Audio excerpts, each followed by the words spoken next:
Don't you love it when things are both easier and more affordable? Like when the rain washes your car for you. Or like when you save up to 10% by bundling your renters and auto insurance with USAA. Bundle with USAA and start saving. Get a quote today.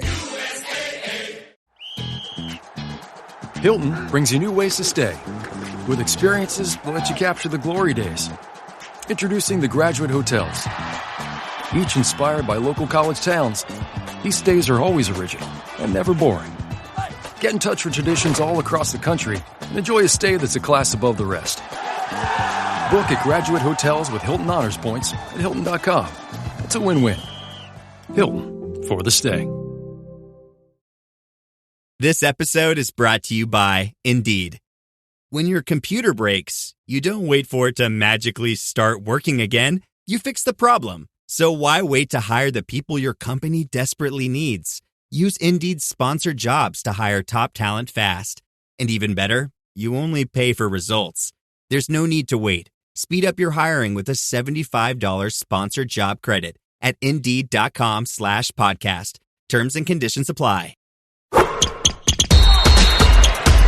From the Fifth Quarter Studio in Madison, Wisconsin, you're listening to the Coaching Youth Hoops Podcast. They're playing Basketball. Here's our hosts, Steve Collins, and Bill Flitter.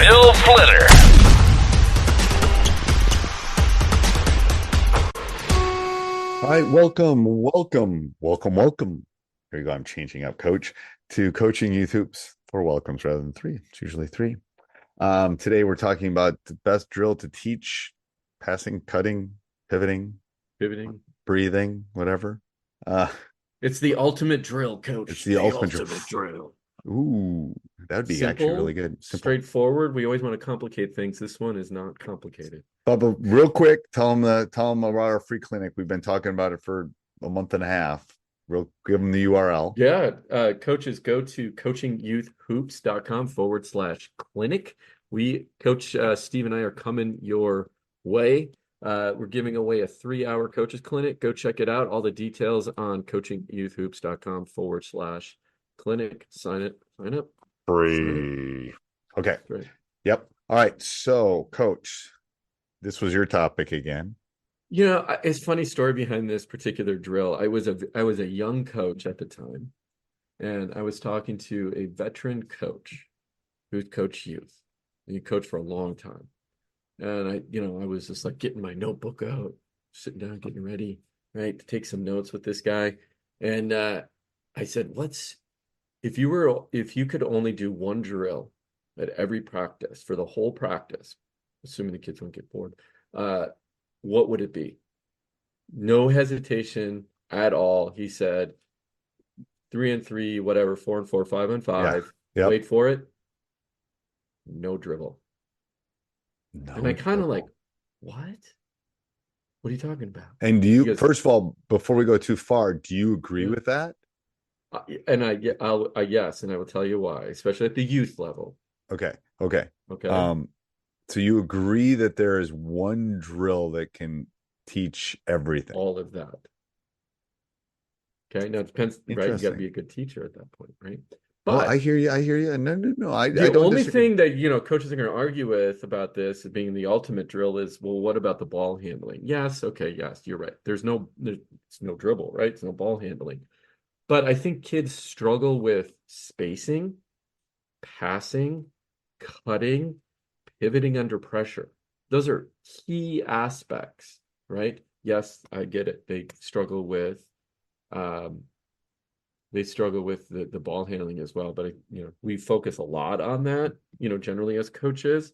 And again, I think no dribble. What no dribble does, it teaches spacing. If you do it right, they teaches cutting, teaches you how to get open, right? Right.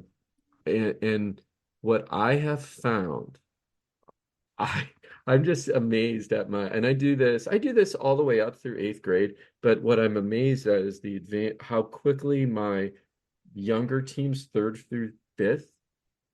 I mean, sometimes the ball never touches the ground. Okay, so on hold the on. So half-court before we go any offense. farther, let's give a shout out to our sponsor. Our sponsor is Game Changer. Coaches, film don't lie. Go check out Game Changer. Go to gc.com/coaching youth hoops. Record your games, review your film. Once you review that film, then you can create your practice plans from that, knowing what you need to work on at your next practice. Again, gc.com/coaching youth okay. hoops So for all the let's go through the details. drill because everyone's going to ask about the drill, like the Yes. specifics of the drill. So explain the steps of how you would do this drill. Yeah. So I'm basically, walking into the gym. I'm a relatively new coach. I want to run yeah. this. What do I need to do? So, and again, depends how many players you have, but let's assume we're going 5-on-5, right? 5-on-5, no dribble. And what it's all about what you're emphasizing, right? And in this case, we're really emphasizing, okay, after you pass, you cut, right? You have to cut because you got to get closer to the basket, and you can get closer to the basket on a cut, and then hopefully a pass back. Okay, I can't get you the pass because you're well defended. Then the next person has to come up and fill and rescue. I always talk about rescuing your teammates. Don't leave your teammate hanging to get a turnover or a 5-second count. It's on you if they do because you didn't come quick enough, right? So it teaches that spacing. And what no dribble does, what's key to spacing, how many times have you seen in a youth game, Steve, you have the ball, and I literally come up to you and ask for the ball back to pass back to me, and we're not even a foot apart. Right. It happens a lot. A lot. In Especially no at the lower dribble, levels. Yeah. yeah, and no dribble, that did nothing. It didn't get me closer to the basket. I still have the same defenders on me as you did now, right? Right. You just moved. So it really teaches them that spacing. Okay, so I got a good one for you. So anyway, I got a Okay, good keep story going. I want to share Finish about it. we're going. So anyway, all that's we'll practice 3-on-3, 4-on-4, 5-on-5, whatever it is, no dribble, and we're working on pivots, right? Chinning the ball, moving around, seeing court. As soon as you catch the ball, your eyes on the rim. Got that from you. We're cutting, we're spacing, and we're scoring layups, right? You can do bounce passes, of course, but you just can't put the ball to the ground. I just think it's the best drill that teaches all of that, especially if you have limited time. I do it as a contest too. Like I'll do it like especially at the younger levels. Sometimes it's like you get 7 passes without them deflecting. And then I've tried the defense tries to, without fouling, but see if you get a deflection, you win this game. And we'll do if they get to 10 passes, they win. And it teaches them the spacing, that's right. Yeah. The chinning, if you don't chin it, then that's a turnover, blah, blah, blah. You can make all sorts of constraints on this drill. That's right. We do 10. Sometimes we'll add, last night we did 5 passes. If you get 5 passes, then you can dribble and go to the basket. Right. Well, I like that. You got to get 5 passes. Then defense, what we did instead of flipping all the time, defense had to get quote unquote 3 stops. Okay. And what does a stop mean? It means, okay, literally like intercepted the pass. We also do to work on quickness is a tag. So if you have the ball and I'm closing out, all I have to do is tag you. If you don't get the pass off, right? That's a quote unquote turnover. Right? Right. So it teaches them decision making as well, court vision and decision making. Right? My kids absolutely love it. I have a girl. So what we do is 3 turnovers and then we flip, right? I have a girl that won't come off the defense. She's like, Coach, can I play defense again? I'm like, sure. Yeah.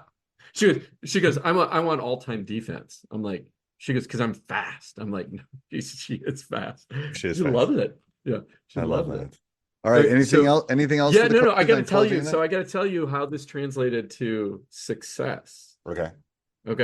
So we were playing this team, and this wasn't. We were in a game, right? So our girls are pass, score, pass, cut. Not a lot of dribbling because we practiced this 4-on-4 so much. Getting great passes up. We had like a 10 or 15 point lead.